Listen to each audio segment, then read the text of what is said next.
I just want to record this real quick on my HD camera because I know that last video I just posted was hideous. But I'm listening to you guys. I mean, you say, oh, why do you blindly follow this politician? You don't know this. You don't know his political views. You don't know, oh, he doesn't say nothing. Oh, this, oh, that. Look, okay, let me trump your silliness real quick. What I got here is a book. This book is unauthorized. Let's wait for that to focus. I'll put it in the focus area so you can't, oh, well, that says unapulated or some stupid shit. Let me see. Okay, you can see that. Whose face is that? Whose face is that? I'm not even gonna say who that is. You guys should know who that is. By, what's his name? George Beam. Okay, it says Donald Trump in his own words. He has quotes from Trump that he actually said. The whole quote at that. Okay? But yeah, let's get started. One thing that really got me was what he did with his speech. And this is the speech that he had prepared when he announced his candidacy, titled Trump, Make America Great Again.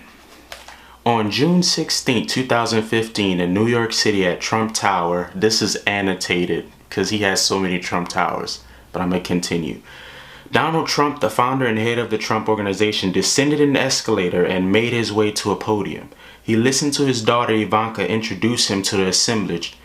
In his hand, he held a carefully scripted 4-page speech prepared by the Donald J. Trump Exploratory Committee.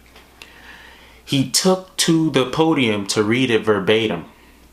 The same document his committee had released to the press by email prior to the event to ensure accuracy and quotes for news stories. The prepared speech was titled Trump, Make America Great Again. Donald J. Trump presidential announcement as delivered, Trump Tower, New York City, June 16, 2015. The speech began with a statement of the problem. Our country is in serious trouble. We are not respected by anyone. We are a laughing stock all over the world. ISIS, China, Mexico are all beating us. Mexico are all beating us. Everybody is beating us. Okay, he didn't say Mexico are all beating us. I'd mistrack, but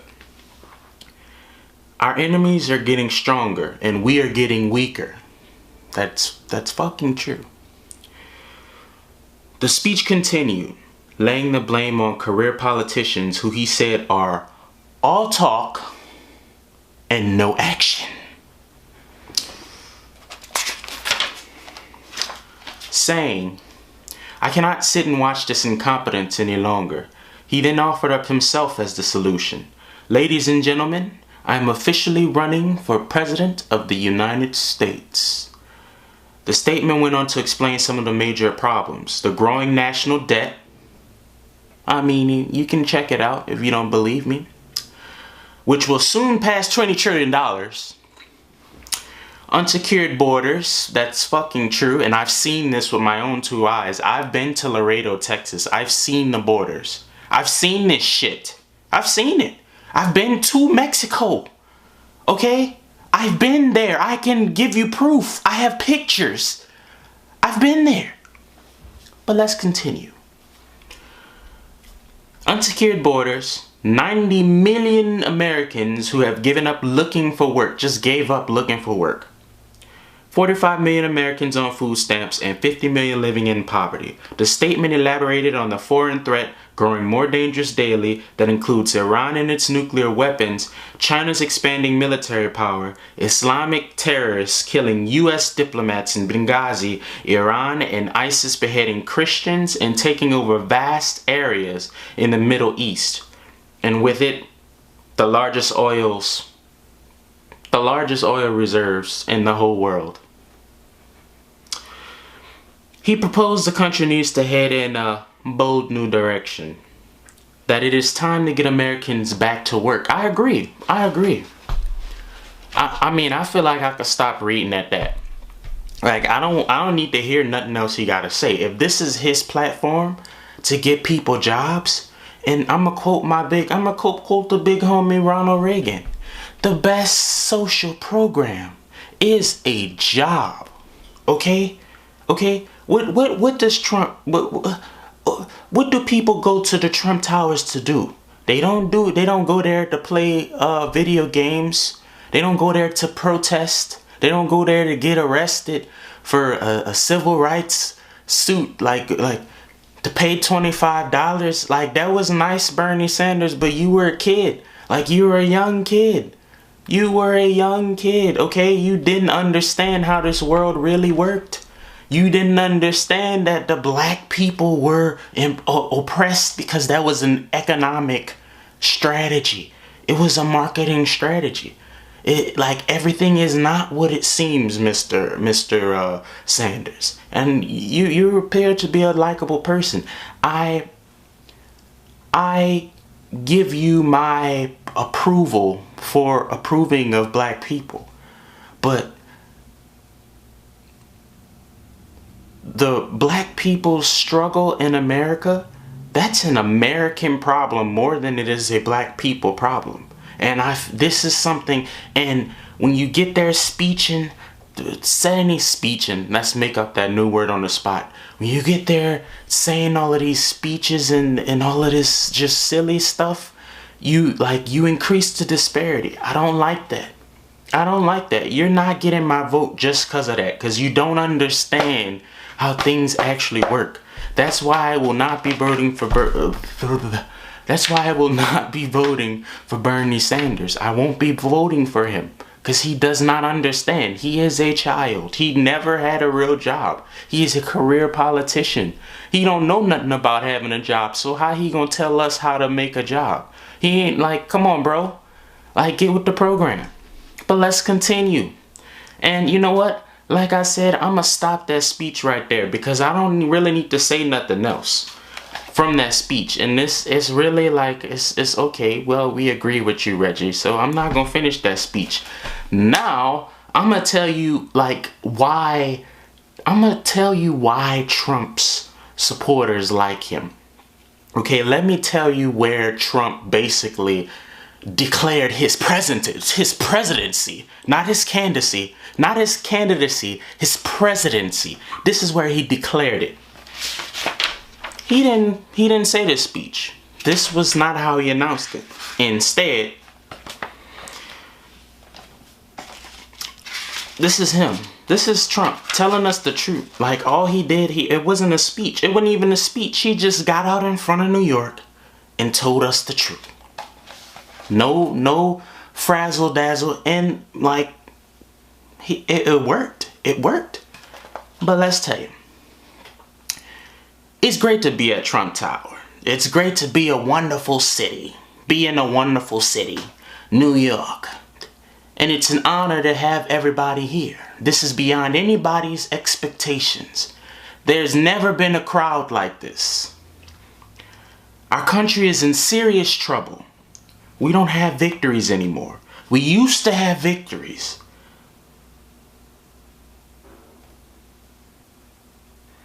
Man, it's just painful that I have to do this, but like when will y'all get this? When will y'all understand that somebody who knows what they talking about and who can prove it, that he knows what he talking about? Like, but you know, I'm gonna continue to read this. When was the last time anybody saw us beating, let's say, China in a trade deal? They kill us. I beat China all the time. And it's true. Like, Trump has fucking towers every fucking where. He does. He has towers everywhere. He beats Trump. Trump beats China. He beats him. When do we beat Mexico at the border? And this is where the the journalists just gobble Trump up because what he's about to say next ain't shit about it racist. But of course the media had to get their little stanky fingers on it.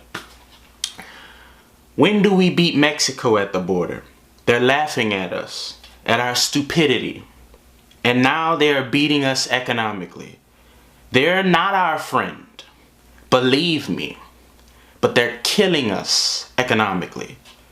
The US has become a dumping ground for everybody else's problems. When Mexico sends its people, they're not sending their best. They're sending people that have lots of problems. And they're bringing those problems to us. They're bringing drugs.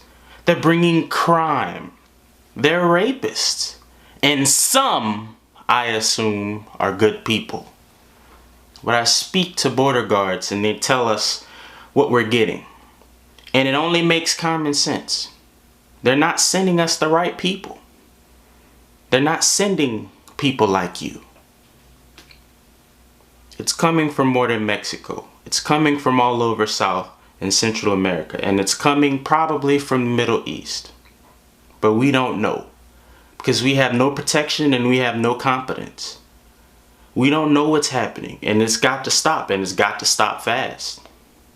Islamic terrorism is eating up large portions of the Middle East. They've become rich. I'm in competition with them. They just built a hotel in Syria. Can you believe this? They built a hotel. When I have to build a hotel, I pay interest. They don't have to pay interest because they took the oil that when we left Iraq, I said we should have taken. So now ISIS has the oil.